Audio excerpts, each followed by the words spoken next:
போச்சு முகில். இங்க பாரு, ஒரு விஷயம் நடந்துருச்சு. நான் சைக்கிள் வாங்க போனோமா, அவங்க உனக்கு ரெடி பண்ண சைக்கிள் யாருக்கும் கொடுத்துட்டாங்களாம். ஏய் நிஜமாதான். இங்க பாரு, அந்த ப்ளூ சைக்கிள் இருக்குல்ல, அது அவங்க யாரோ இன்னொரு பையன் வந்து கேட்டா நான் அவங்களுக்கு கொடுத்துட்டாங்களாம். இந்த சைக்கிள் இங்க இருந்தா வைக்கணும். எங்க சைக்கிள் வா, இல்லைன்னா நான் இங்கே தூக்கி வைக்க சொன்னா அங்கேயும் சைக்கிள் இல்லை.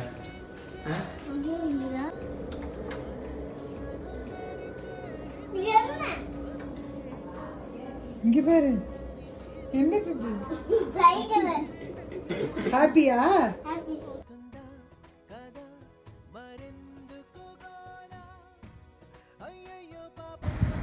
சைக்கிள் வந்து